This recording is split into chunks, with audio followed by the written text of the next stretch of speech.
하나님께서 이스라엘 백성을 구원하시기로 작정을 하신 후에 이 약속은 아브라함 때, 이삭 때, 야곱 때 했던 약속을 이제 400년이 지나서 이행하시는 것뿐이에요. 하나님께서 약속하신 것을 하나님이 계획하신 때가 돼서 하나님께서 이스라엘 백성들을 구원하시는 것뿐이에요.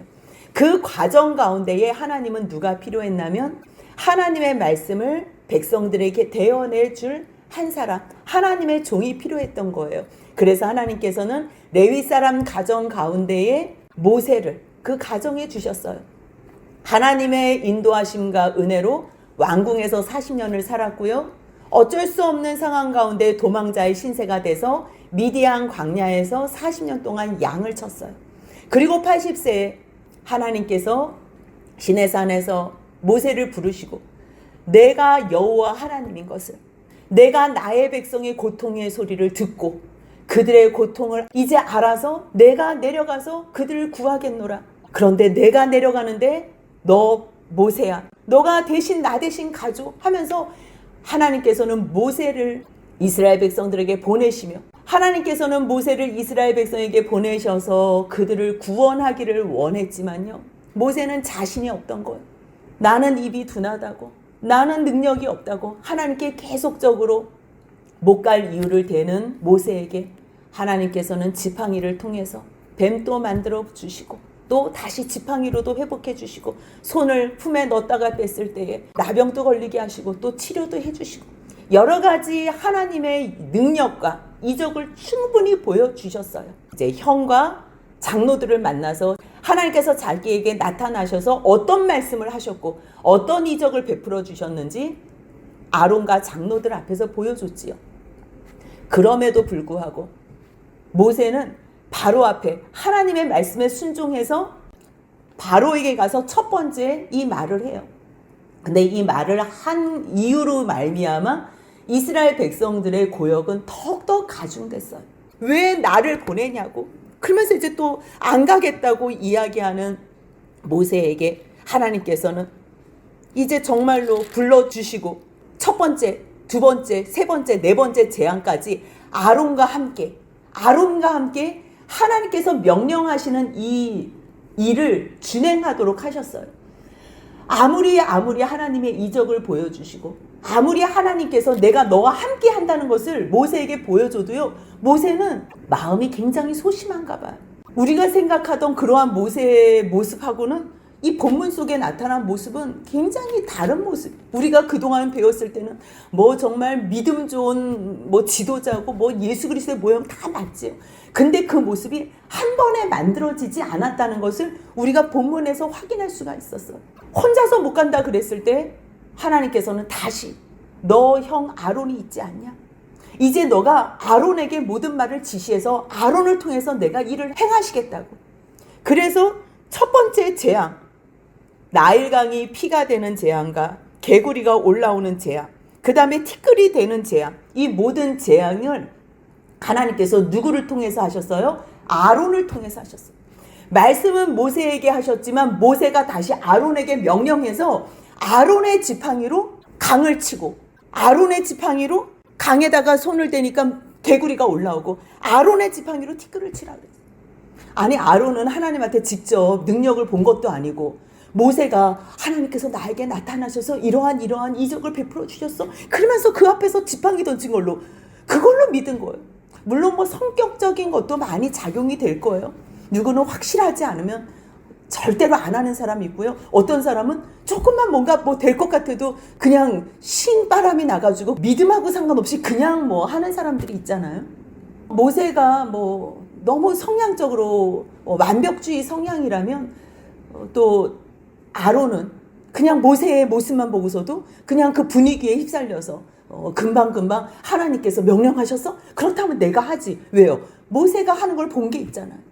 하나님께서는 그러한 모든 성향들, 성품들, 성격들을 다 합력해서 선을 이루면서 첫 번째, 두 번째, 세 번째는 아론의 지팡이를 통해서 사용하셨어요. 그런데요, 네 번째, 다섯 번째, 여섯 번째는요, 하나님께서 지팡이를 사용하지 않으세요.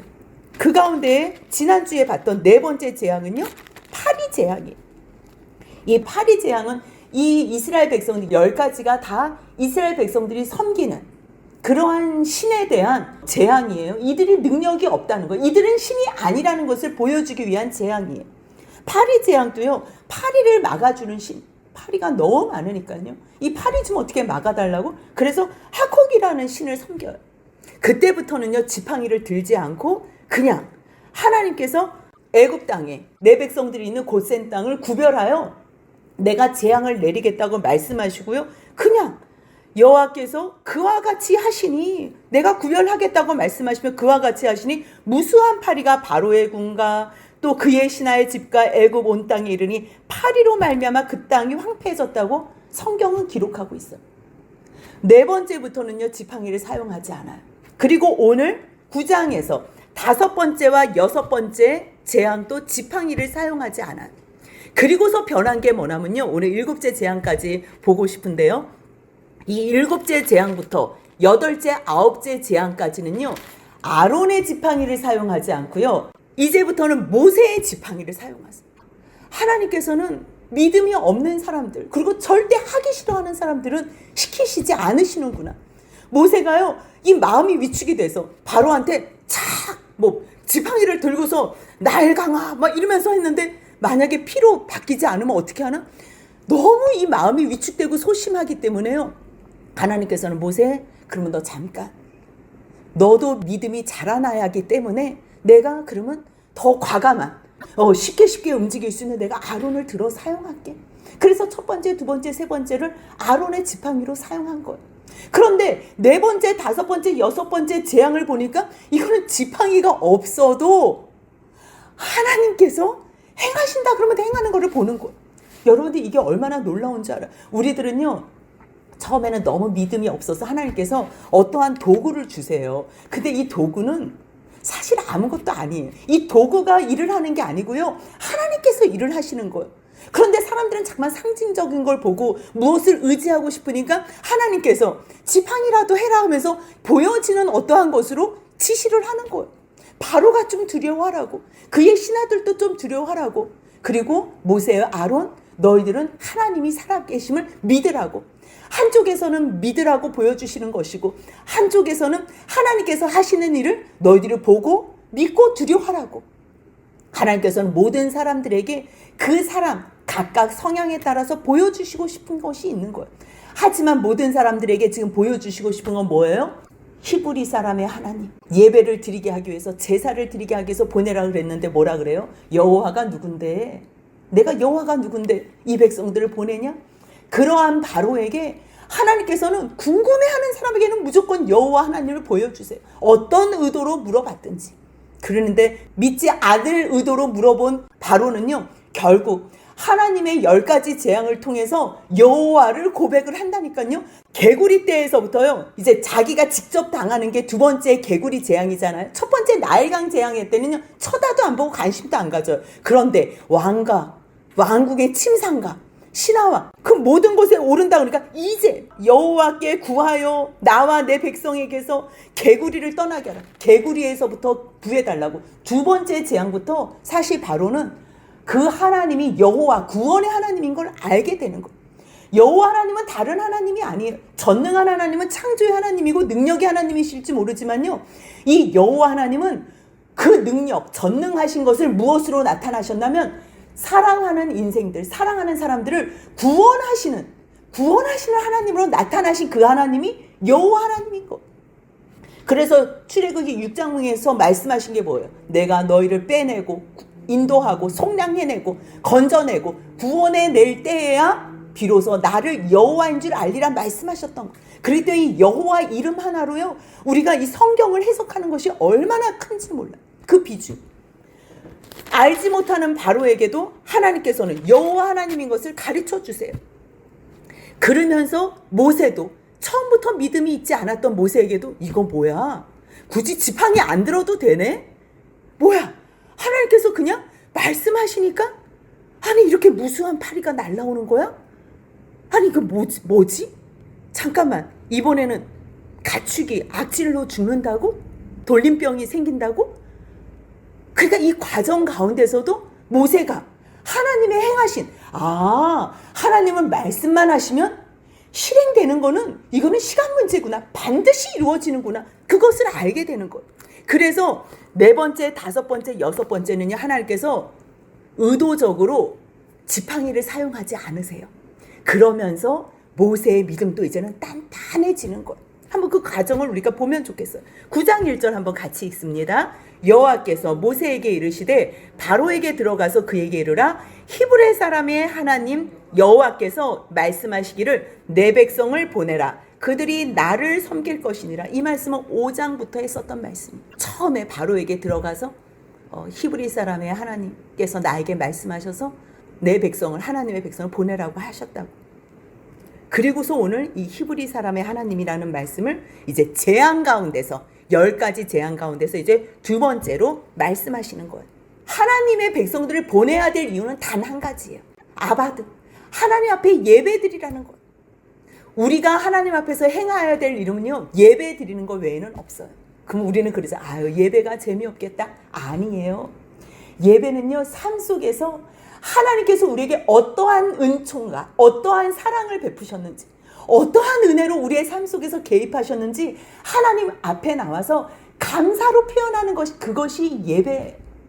하나님께서 6일 동안 우리에게 어떻게 일하셨는지 이 삶 전체를 통해서 우리에게 어떻게 인도하셨는지 그것을 아는 자가요. 하나님 앞에 나올 때마다 감격과 감사로 드려지는 것이 그게 예배예요.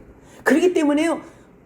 이 삶 속에서 아무것도 하나님이 개입 안 하셨는데 예배를 드린다? 이런 일은 재미가 없는 거예요. 그런 사람들은 예배 재미없겠다 그러겠지. 하지만 순간순간 그 시간 모든 시간 속에 하나님께서 어떻게 개입하셨는지 아는 사람들은요.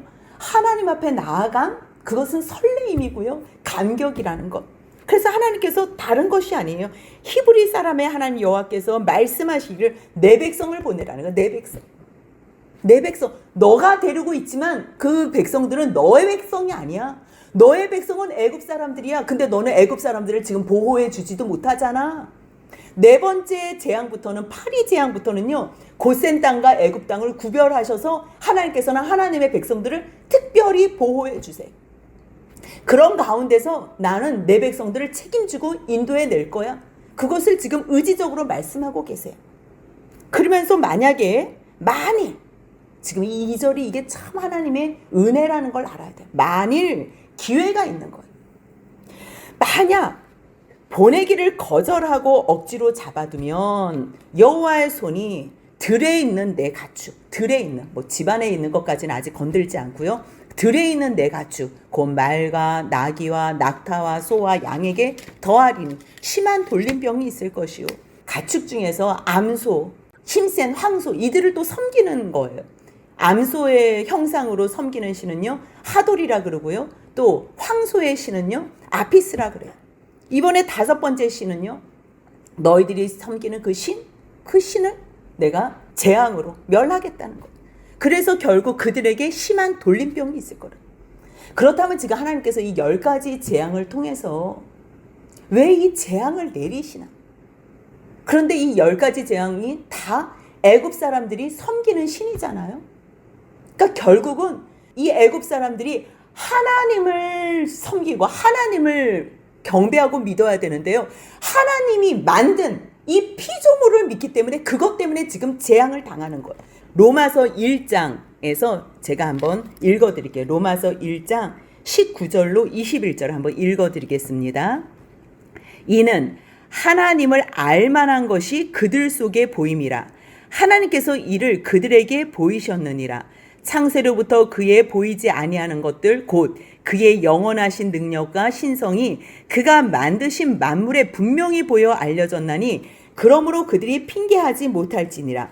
하나님을 알되 하나님을 영화롭게도 아니하며 감사치도 아니하고 오히려 그 생각이 허망하여지며 미련한 마음이 어두워졌나니 스스로 지혜 있다 하나 어리석게 되어 썩어지지 아니하는 하나님의 영광을 썩어질 사람과 새의 짐승과 기어다니는 동물 모양의 우상으로 바꾸었느니라. 로마서 1장 19절부터 제가 23절까지 읽어드렸어요. 왜 하나님의 재앙이 임하냐면요. 하나님을 알만한 것들을 그 속에 보였는데도 불구하고 하나님의 영광을 썩어질 사람, 새, 짐승, 기어다니는 동물의 모양의 우상으로 만들었기 때문이라고 로마서에서 기록하고 있어요. 이 죄악을 이 애굽 사람들이 범했기 때문에 하나님께서는 너희들이 섬기는 이 신들 내가 다 재앙으로 멸망할 거라는 거예요. 그래서요, 하나님께서 이 5번째 재앙 가운데요, 여호와가 이스라엘의 가축과 애굽의 가축을 구별해요. 이제부터 4번째 재앙부터, 파리 재앙부터는요, 곧센 땅에 있는 사람들은 재앙이 임하지 않아요. 첫 번째, 두 번째, 세 번째까지는 이스라엘 백성들에게도 같이 그냥 섞여서 재앙이 임했었어요. 이 세상에 재앙을 하나님께서 주실 때요, 믿는 자나 안 믿는 자가 함께 처음에는 그 재앙을 당해요. 지금 코로나19도 마찬가지죠. 하지만요, 하나님께서는 이 기회를 통해서 하나님 앞에 더욱 믿음 가운데 가까이 오라고 주시는 기회인데도 불구하고 하나님을 계속 거부한다면, 하나님의 말씀에 순종하지 않는다면 이제는 구원과 심판이 더욱 분명하게 나뉘어지는 거지. 하나님께서는요, 이 5번째 가축 가운데 돌림병 재앙을 이제 내리시는데 4절 한번 같이 먼저 읽겠습니다. 4절입니다. 여호와가 이스라엘의 가축과 애굽의 가축을 구별하리니 이스라엘 자손에게 속한 것은 하나도 죽지 아니하리라 하셨다 하라 하시고, 지금요, 이 말씀은 언제 하냐면 내일 심판이 임한다면요, 오늘 하는 거예요. 오늘 바로에게 들어가서 말하라는데요, 만일 오늘 보내면 내일이라는 날에는 이 재앙이 임하지 않아요. 하지만 오늘 순종하지 않고 보내지 않는다면, 마음을 바꾸지 않는다면 하나님께서 이 재앙을 주는데, 그래도 기회를 주시는 게 뭐예요? 5절 한번 같이 읽습니다. 5절입니다. 여호와께서 기한을 정하여 이르시되 여호와가 내일 이 땅에서 이 일을 행하리라 하시더니, 기한을 주시다. 그래도 하루라는 기간. 하나님께서는요, 예고를 하신다는, 이 예고는요, 뭐 하나님의 능력을 보여주시기 위한 예고가 아니고요, 회개할 기회, 늘 하나님께서 돌이킬 기회를 주시는 거예요. 그러니까 오늘 말씀하실 때 내일이라는 기회, 그러면 오늘이라는 하루의 시간이 있는 거예요. 그럼 하루 동안에 말을 하든가 돌이키든가 뭐 보내겠다고 약속을 하든가 해야 되는데요, 이제 이튿날이 되면요, 이제는 기회가 없는 거예요. 정한 기한을 줬을 때, 아직 우리에게 남은 시간이 있을 때 이것이 복이라는 걸 알아야 돼요. 근데 만약에 그것이 없으면 6절 한번 다시 읽겠습니다. 이튿날에 여호와께서 이 일을 행하시니 애굽의 모든 가축은 죽었으나 이스라엘 자손의 가축은 하나도 죽지 아니하리라. 내일이라는 시간을 줄 때는 은혜지만요, 우리에게 기회가 있지만요, 이제 그 다음 날이 되어버리잖아요. 이튿날이 되잖아요. 그러면 기회가 없다는 거예요. 이제는 우리가 재앙을 당할 수밖에 없다는 거예요. 이 5번째 재앙부터는요, 이제 생명을 위협하는 재앙이에요. 이제 생명을 걷어가요. 그래서 많은 가축들이 죽게 돼요. 결국은 이튿날 이 일을 행하셨어요. 하나님께서 이 일을 행하셨어요. 애굽의 모든 가축을 지금 이 모든 가축이요, 모든 가축이 아니고 들에, 3절에 있지요, 여호와의 손이 들에 있는 내 가축을 친다 그랬기 때문에 들에 있는 가축이 다 죽은 거예요. 결국은요, 고센 땅에 있는 가축은 하나도 죽지 않았어요. 하나님의 말씀에 순종하지 않은 애굽 사람들의 가축만 죽어요. 그 말씀은 결국요, 정말 사람의 죄 때문에 피조물들이 탄식하여 고통을 겪는다는 로마서 8장 22절 말씀을 한번 제가 읽어드리겠습니다. 로마서 8장 22절입니다.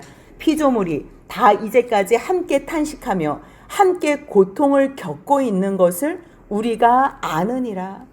사람이 잘못되잖아요. 사람이 하나님 앞에 범죄하면 결국 피조물이 함께 탄식하며 고통을 겪는 거예요. 결국 애굽 사람들의 순종하지 않음, 바로 한 사람의 순종하지 않음 때문에 애굽 사람들의 들에 있는 가축들이 다 죽었다는 거지. 하지만 이스라엘 자손의 가축은 하나도 죽지 않았대요. 근데 바로가 이제 궁금한 거예요. 어떻게 됐는지. 그래서 7절 같이 있습니다. 바로가 사람을 보내어 본즉 이스라엘의 가축은 하나도 죽지 아니하였더라. 그러나 바로의 마음이 완강하여 백성을 보내지 아니하니라.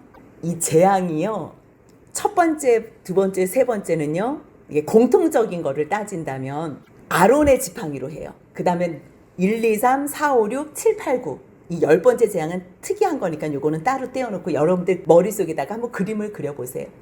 첫 번째부터 세 번째는요, 아론의 지팡이를 사용하고요. 네 번째, 다섯 번째, 여섯 번까지는요, 아무것도 사용하지 않고선 하나님께서 직접 하세요. 말씀으로.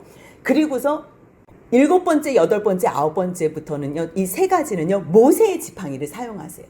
그런데요, 하나님께서 또 첫 번째, 두 번째, 세 번째 바로를 만나러 가고 재앙을 내리는 또 방법이요, 반복적인 패턴으로 하세요. 어떻게 하냐면요, 첫 번째 나일강 피로 만든 재앙에는 아침마다 바로가 나일강을 가서 그 신에게 제사를 드리는 거예요. 나일강으로 가라 그러고, 두 번째는요, 바로의 왕궁에 들어가라 그래요. 그 다음에 세 번째 이가 돼서 온몸에 붙는 재앙은요, 장소가 불분명해요.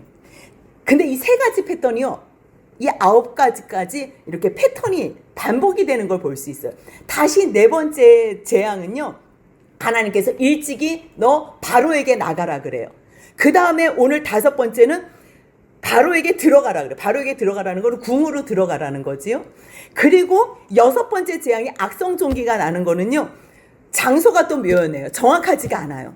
그냥 하나님께서 여호와께서 모세와 아론에게 이르시되 너희는 화덕의 재 웅큼을 잡으라는 거. 그 재를 통해서 하나님께서 또 이적을 베푸시는 게 있거든요.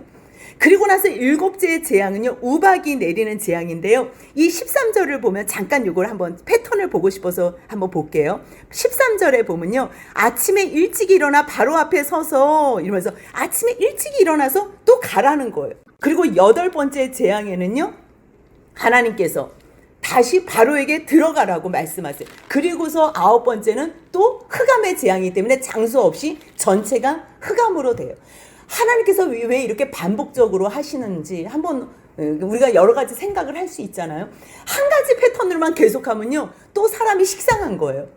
그럴 때 하나님께서 어떻게 해서든지 회개할 기회를 주시기 위해서 바로가 때로는 나일강에 가서 하나님께서 역사하시고, 때로는 궁에 들어가서 또 바로에게 말하라 그러시고, 어떨 때는 정말 초자연적으로 하나님께서 일을 하시니 모든 반복적인 패턴이 또 보인다는 것을 우리가 알 수 있어요. 그 중에서 오늘 여섯 번째 재앙은요, 악성종기 재앙이에요.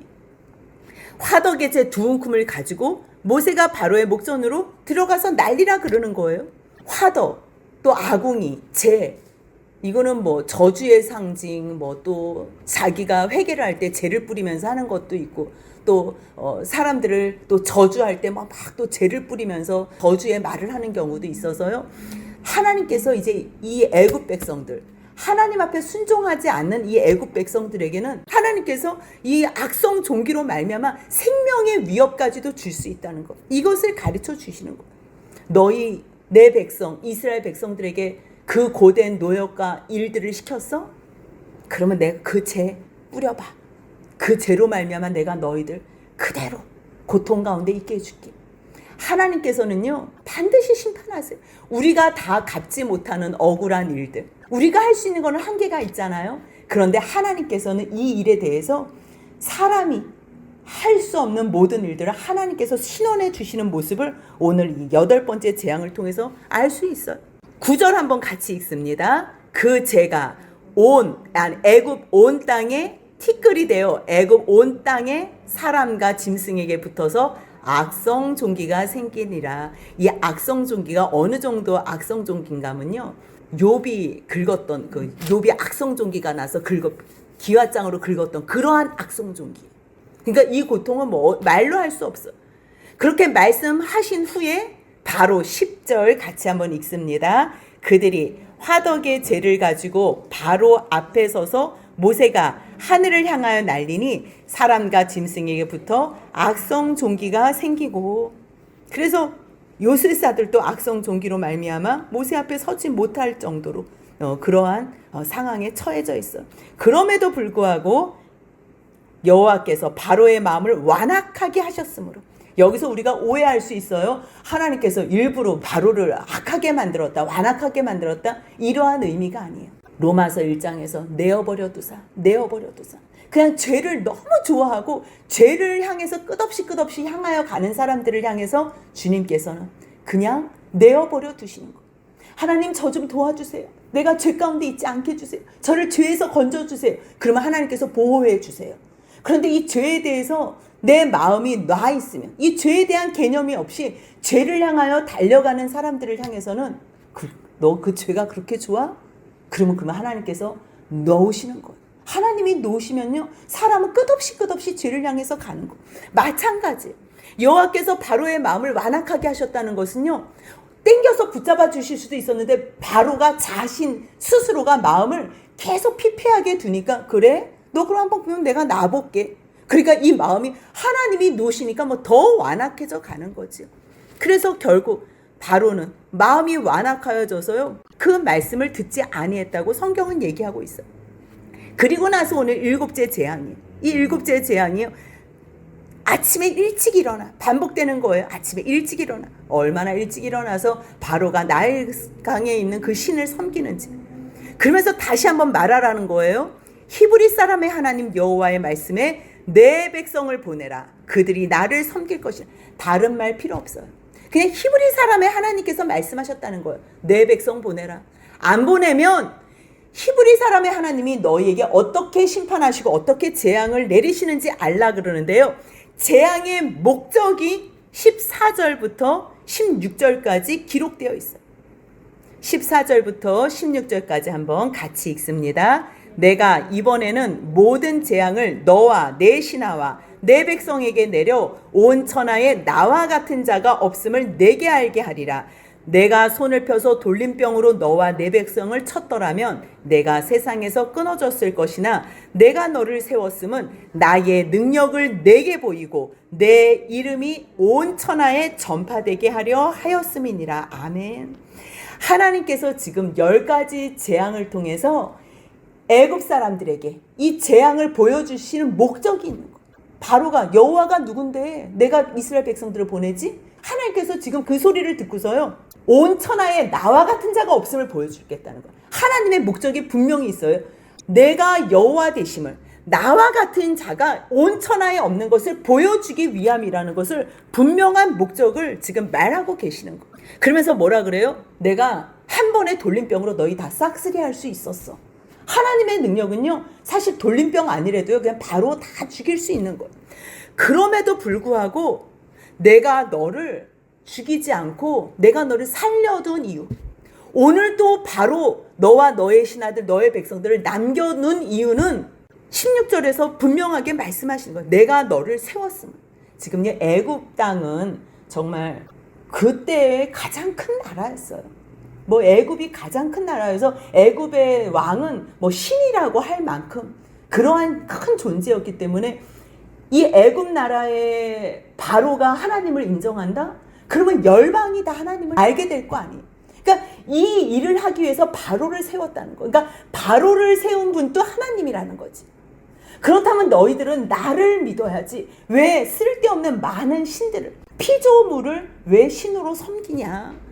나와 같은 신이 없는 것을 내가 보여줄 텐데 나의 능력을 너한테 보이고 내 이름이 다른 이름이 아니지요. 여호와, 구원의 이름. 너희들이 지금 이 삶이 두려워서 좀 구원해달라고 해서 나일강에게도 빌고, 그 다음 파리도 좀 오지 말라고 그러고 개구리에게도 빌고, 이 모든 그 피조물들에게 비는데 그렇게 하지 말라고. 정말 온 천하에 나와 같은 자가 없고 나의 능력을 내게 보임으로 말미암아 너가 내 이름 여호와 구원의 하나님의 이름을 이 세상, 온 세상에, 온 천하에 전파하게 하기 위해서 내가 지금 재앙, 10가지 재앙을 보여준다는 거예요. 지금 분명한 목적을 말씀하고 있어요. 그런데 문제는 뭐냐면요, 17절 같이 읽습니다. 내가 여전히 내 백성 앞에 교만하여 그들을 보내지 아니하느냐. 계속 보내지 않는다는 거. 내일 이맘때가 되면 이제 하나님께서 직접 말씀하시는 거예요. 너 보내지 않았지. 그렇기 때문에 이제 이맘때가 되면 우박을 내려는데, 이 우박은 이제까지 애굽이 세워진 이후에 이런 우박은 없다는 거지. 근데 왜 하나님께서 왜 내일 이맘때라고 직접적으로 말씀하셨냐면요, 애굽에는 나름 우박이 좀 많이 내렸대요. 그런데 우박이 내렸는데 예고 없이 내리면 그 우박이 하나님께서 재앙으로 내리신 우박인지 아니면 그냥 자연 섭리 가운데서 내린 우박인지 헷갈릴까봐 하나님께서 지목해서 내일 이맘때라고 분명하게 말씀하신 거예요. 그런데요, 하나님의 이 7번째 재앙에는요, 피할 수 있는 기회를 주셨다는 게 이게 또 은혜예요. 이게 은혜예요. 19절 한번 같이 읽습니다. 이제 사람을 보내어 내 가축과 내 들에 있는 것을 다 모으라. 사람이나 짐승이나 무릇 들에 있어서 집에 돌아오지 않는 것들에게는 우박이 그 위에 내리리니 그것들이 죽으리라 하셨다 하라 하시니라. 하나님께서 말씀하신 것을 모세를 통해서 바로에게 전하라는 거예요.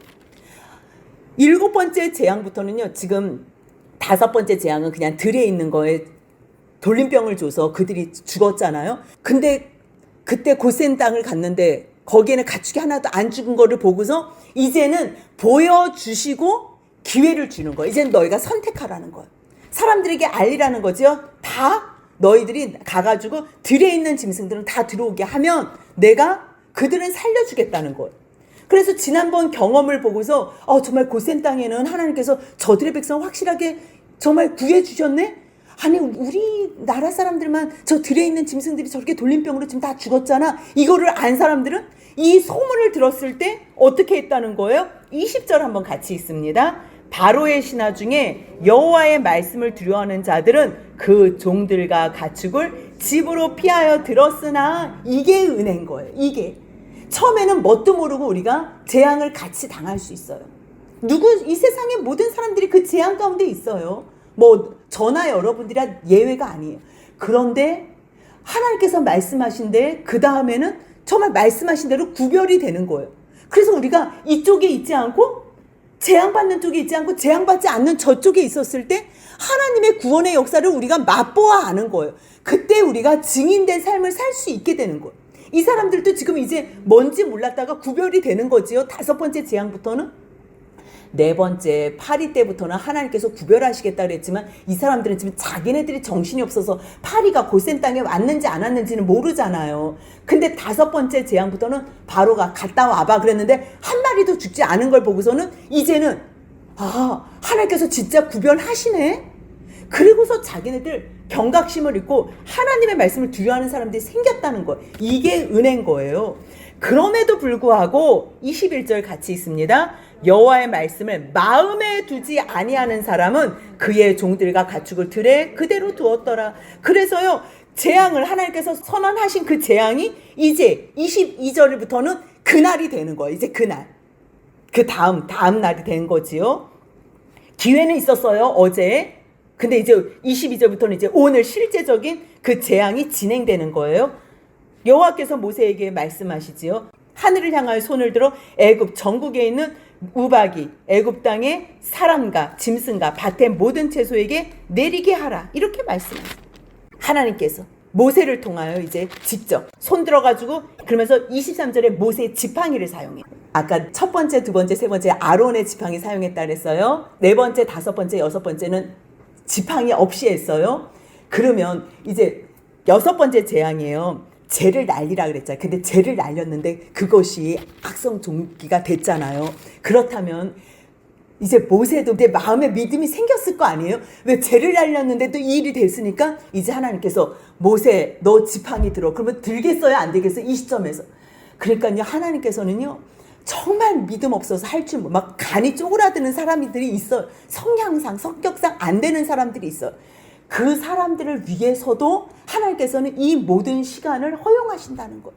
그래서 하나님 앞에 순종하는 자가 은혜, 어떠한 자리에 있든지 연약하면 연약한 것을 고백하면 하나님께서 때로는 동역자를 붙여주셔서 하나님의 일을 진행시키시고 또 진행되는 과정을 통해서 믿음을 얻고 소심해졌던 모세도 이제는 지팡이 들어. 그러니까 23절 같이 한번 읽습니다. 모세가 하늘을 향하여 지팡이를 들매 여호와께서 우레소리와 우박을 보내시고 불을 내려 땅에 달리게 하시니라. 여호와께서 우박을 애굽 땅에 내리심에 얼마나 놀랐겠어요. 저는 모세가 지팡이를 드는 순간 하나님께서 딱 그 타이밍에 막 우박을 내리고 막 우레소리 진동하게 하고 막 우박을 섞어 보내시는데 불을 섞어서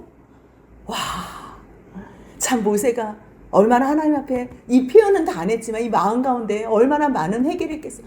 하나님 진짜 하나님께서 다 하시는 거였는데 저는 왜 제가 이렇게 위축이 돼가지고 왜 못한다 그랬는지 모르겠어요. 얼마나 많은 생각이 있었겠어요. 정말 우레소리는 무시무시하게 컸는지 이 우레소리와 그 불 섞인 우박 떨어지는 것 때문에 바로가요 달려온다니까요. 실질적인 재앙이 진행되는데요.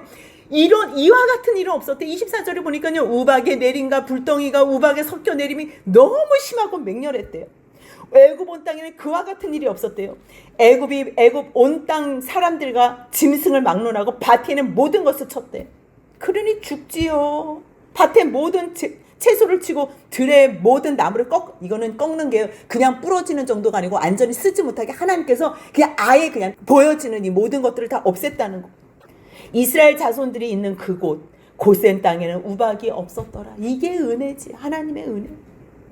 재앙이 진행됐어요. 너무너무 두려워요. 이 우레소리, 천둥, 막 이 떨어지는 우박 생각해 보세요. 얼마나 두려웠겠어요. 바로는요 자기한테 조금이라도 피해가 있으면 아주 또 급하게 또 부르는 거예요. 27절 한번 같이 있습니다. 바로가 사람을 보였네요. 모세와 아론을 불러 그들에게 이르되 이번은 내가 범죄하였노라. 여호와는 의로우시고 나와 나의 백성 악하도다. 여호와가 누군데 8번 만에 바로 지금 완전히 꼬리를 내려가지고 근데 이게요 진실이면 참 너무 은혜인데요. 이 바로는 늘상 거짓말 하던 게 익숙해져서요 지금 회개를 하는데 이 회개가 뒤에 보면요 또 거짓 회개라는 걸 우리가 또 알 수 있어요. 이 정도로 얘기하면 그냥 정말 솔직하게 고백해버리면 자기가 고백한 거잖아요. 자기 입으로 고백한 거면 그냥 이대로 믿었으면 얼마나 좋아요. 즉 은혜가 임한 이 고백을 했는데 이번은 내가 범죄하였도다. 하나님께서 얼마나 듣고 싶었던 정말 고백이에요. 아합왕도 잘못했다고 이렇게 천천히 걷는 것 때문에 하나님께서 아합이 회개한 거 들었냐 막 이르셨던 하나님인데 지금 바로가 이렇게 회개했을 때 얼마나 하나님께서 그 회개를 기뻐하셨을 텐데도 불구하고 참 이게 진실하지 않다는 것이 슬픈 거지. 그래서 여호와께 구하여 이 우레소리 우박 좀 그치게 해주라고 막 이러는 거지요. 이제 너희는 다시는 머물지 않고 이제 가라고 이제 그러는 거예요. 그러니까 모세가 변했어요. 모세가 뭐라 그러냐면요. 내가 성에서 나가서 곧 내 손을 여호와께 향하여 펴리니 그리하면 우레소리가 그치고 우박이 다시 있지 아니할지라 세상이 여호와께 속한 줄을 왕이 알리리다. 사실 이게 세상이 여호와께 속한 줄 왕이 알리다 그러지만 지금 누가 안 거예요? 모세 자신이 안 거예요. 이제는 진짜 아는 거예요. 자기가 나가가지고 정말 하나님을 향해서 내가 기도를 하면 하나님께서 자기의 기도를 들어주실 걸 아는 거예요. 왜요? 자기가 자기의 소욕을 구하는 게 아니기 때문에 자기의 욕심에 의해서 구하는 게 아니고 하나님의 일하심, 하나님의 뜻을 구하는 거기 때문에 자기가 손을 들어서 구하면 하나님께서 분명히 이 일을 이루어 주실 것을 확신하는 거예요. 모세도 지금 8가지 재앙을 통하며 이렇게 믿음이 성장했는 거예요. 하지만 하나님께서 또 마음에 감동을 주시겠지요. 그렇지만 왕과 왕의 신하들이 여호와 하나님을 아직도 두려워하지 않은 줄은 내가 압니다. 그럼 바뀌었을 때 저 녀석 어떻게 알았지 속으로 생각할 거 아니에요. 바로가. 그런데 31절에요. 하나님께서 재앙을 내리실 때면 나무까지 꺾이고 다 꺾여가지고 사람들이 먹을 것이 아무것도 없을 줄로 아는데요. 31절, 32절 한번 같이 있습니다. 그때 보리는 이삭이 나왔고 삼은 꽃이 피었으므로 삼가 보리가 상하였으나 그러나 밀과 쌀보리는 자라지 아니한 고로 상하지 아니하였더라. 아멘. 이게 은혜예요. 이게. 그때 보리는 이삭이 나와서 그들은 다 상했대요. 보여지는 거는. 근데 하나님께서는요. 또 기회를 주시고 그 사랑과 인자하심이 보이는 걸. 그러나 아직 자라지 아니한 거로 상하지 아니하였대. 우리가 한 번에 하나님의 말씀을 순종한다면 너무 좋겠지만 때로는 우리의 연약함과 또 우리의 완악함 때문에 순종하지 못할 수가 있어요. 하지만 우리가 회개한다면 우리의 그때 그 심정 가운데서라도 회개를 한다. 하나님께서는요 한 텀의 기회를 또 주신다는 거예요. 하나님은요 그 인자하심이 끝이 없어요. 늘 우리에게 정말 가능성이 0.0001%라도 있다면 하나님 잠깐만 좀 기다려주세요. 나 죽이지 마시고 잠깐만 좀 멈춰주세요. 그러한 기도를 하는 사람의 그 기도를 절대 하나님께서 외면치 않으세요. 절대.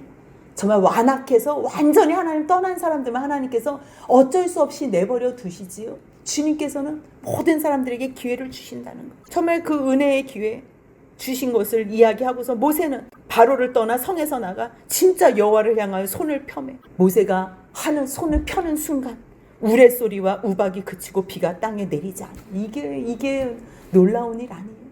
이제 얼마나 모세가 하나님을 향해서 그 믿음이 더욱더 온전해지겠어요. 얼마나 그것이 완전해지겠어요. 그런데도요, 이 바로의 이 완악한 거짓을 늘 입삼는 바로가요 어떻게 하는지 34절 35절입니다. 바로가 비와 우박과 우레소리가 그친 것을 보고 다시 범죄하여 마음을 완악하게 하니 그와 그의 신하가 꼭 같더라. 바로의 마음이 완악하여 이스라엘 자손을 내보내지 아니하였으니 여호와께서 모세에게 말씀하신가 같더라. 참 우리가 볼 때는 너무너무 어리석어 보여요. 회개하면 되는데, 정해진 시간 가운데 회개하면 되는데 회개하지 않고 또 마음을 완악해 하고 또 돌이키는 것 때문에요. 결국은 8번째, 9번째, 10가지 재앙까지 다 재앙을 받아요. 아들이 죽는 재앙까지. 그래서 결국은 보내요. 결국은 하나님의 뜻이 이루어져요. 결국은 하나님께서 말씀하시면 하나님의 말씀은 곧 실행이세요. 하나님의 말씀은 곧 이루어짐이에요. 누가 그 말씀 앞에 순종하나? 누가 순종할 때 기쁨과 감사로 하나? 이것이 행복한 삶을 사는 비결이에요. 하나님의 말씀이 이루어지는데도 불구하고 끝까지 한번 하나님 어떻게 하시는지, 아니 하나님이 하신다니까 보자. 물론 하나님이 하세요. 근데 보는 동안에요 죽음이에요. 이 바로 얼마나 불쌍해요. 아니 어차피 내보낼 거 왜 이 고통의 시간을 왜 보내요? 이게 얼마나 슬픈 일이, 얼마나 시간의 낭비예요. 하나님의 말씀 앞에 그 은혜를 사모하며 순종한다면 그 순종도 우리의 힘으로 안 되지요. 그래서 하나님을 의지하는 법을 또 배우는 거죠. 하나님을 의지하면 하나님은 곧 도와주세요. 곧 은혜를 주시기를 기뻐하시는 하나님, 하나님이 누구신가를 보여주시고 싶어 하시는 하나님, 온 천하에 나와 같은 신이 없는 것을 알려주시고 싶은 하나님, 바로를 통해서 온 천하에 여호와 구원의 하나님을 알려서 많은 사람들을 구원으로 초청하시고 싶어 하시는, 구원을 이루시고 싶어 하시는 하나님, 그 마음을 안다면 우리가 이 본문을 통해서 아유 바로 어리석어, 왜 이렇게 어리석지? 그것이 아니고 우리 마음 같지 않아요? 막 급할 때는 하나님 앞에 막 딜하면서 여러 가지 약속하지만 조금만 숨만 쉴 수 있으면, 조금만 두려움에서 공포에서 우리가 호흡만 할 수 있으면 하나님과의 약속은 다 잊어버리는 우리들, 꼭 바로가 우리 모습, 나의 모습과도 같아요. 그럼에도 불구하고 이 말씀을 통해서 우리가 조금이라도 돌이킬 수 있고 조금이라도 회개할 수 있다면 정말 은혜의 자리에서는, 주님의 은혜 앞에서는 그러한 복된 자가 되는 거예요. 오늘 또 말씀 앞에서 이 말씀을 아멘으로 화답하시며 불순종하는 자리가 아닌 순종하는 자리에서 은혜를 맛보는 저와 여러분들이 되시길 주님의 이름으로 소원합니다. 아멘.